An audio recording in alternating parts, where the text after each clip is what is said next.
Prothalamion, by Edmund Spenser. Calm was the day, and through the trembling air, sweet-breathing Zephyrus did softly play, a gentle spirit, that lightly did delay hot Titan's beams, which then did glister fair, when I whose sullen care, through discontent of my long fruitless stay, in prince's court, and expectation vain, of idle hopes, which still do fly away, like empty shadows, did afflict my brain, walked forth to ease my pain, along the shore of silver-streaming Thames, whose ruddy bank, the which his river hems, was painted all with variable flowers, and all the meads adorned with dainty gems, fit to deck maidens' bowers, and crown their paramours, against the bridal day, which is not long.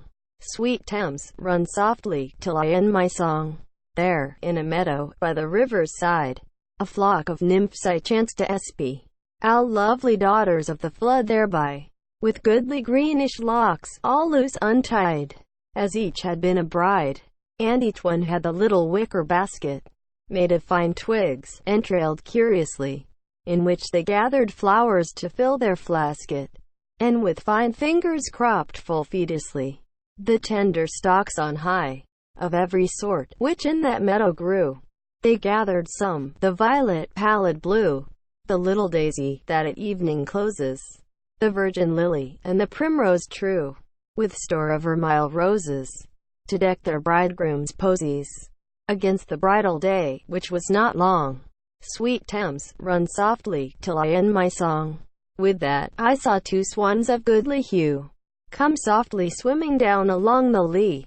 Two fairer birds I yet did never see. The snow which doth the top of Pindus strew, did never whiter show, nor Jove himself, when he a swan would be, for love of Leda, whiter did appear. Yet Leda was, they say, as white as he, yet not so white as these, nor nothing near.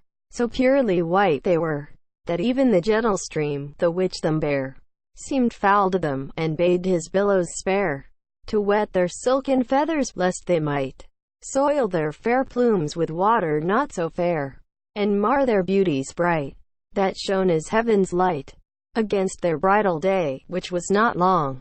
Sweet Thames, run softly, till I end my song.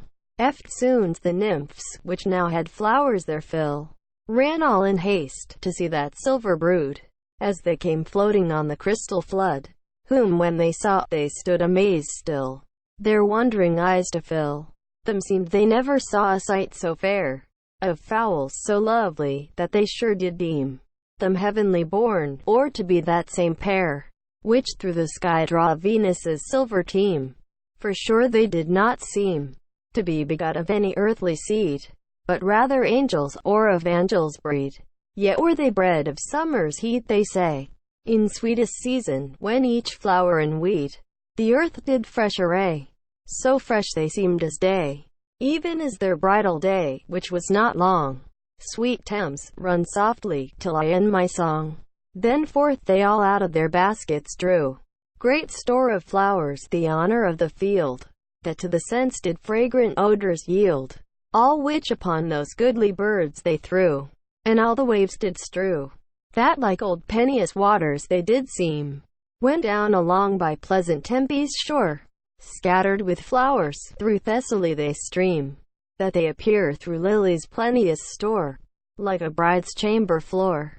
Two of those nymphs meanwhile, two garlands bound, of freshest flowers which in that mead they found, the which presenting all in trim array, their snowy foreheads therewithal they crowned, whilst one did sing this lay, prepared against that day, against their bridal day, which was not long.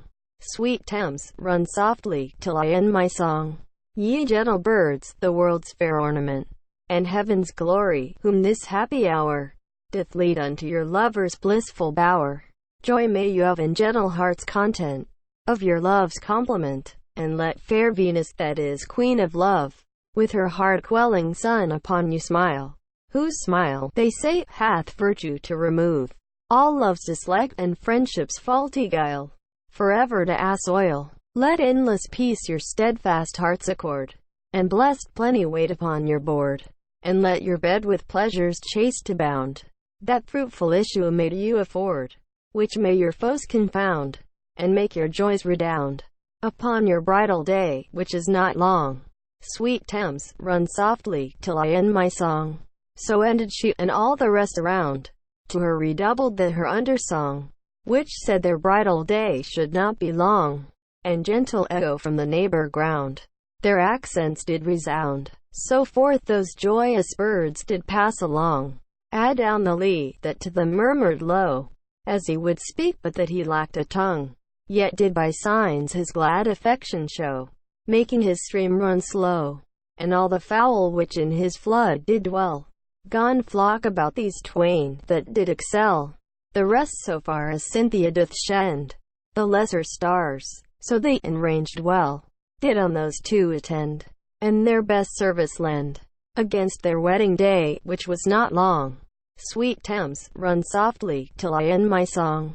At length they all to merry London came, to merry London, my most kindly nurse, that to me gave this life's first native source, though from another place I take my name, and house of ancient fame.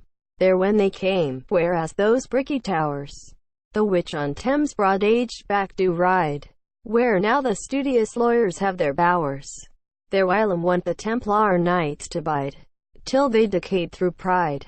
Next whereunto there stands a stately place, where oft I gained gifts and goodly grace, of that great lord, which therein wont to dwell, whose one too well now feels my friendless case. But ah, here fits not well old woes but joys to tell, against the bridal day, which is not long. Sweet Thames, run softly, till I end my song. Yet therein now doth lodge a noble peer, great England's glory, and the world's wide wonder, whose dreadful name late through all Spain did thunder, and Hercules, two pillars standing near, did make to quake and fear.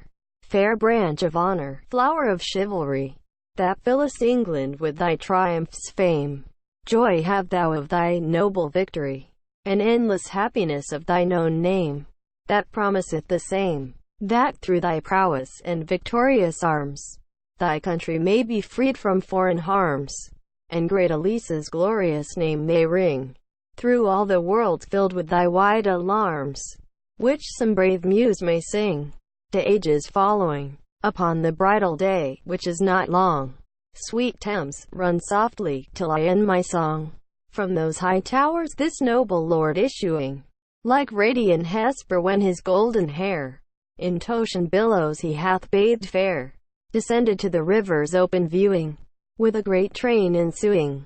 Above the rest were goodly to be seen two gentle knights of lovely face and feature, beseeming well the bower of any queen, with gifts of wit and ornaments of nature, fit for so goodly stature, that like the twins of Jove they seemed in sight, which decked the baldric of the heavens bright.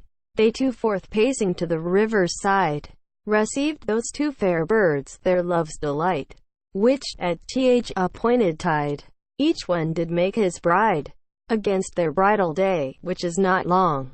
Sweet Thames, run softly, till I end my song.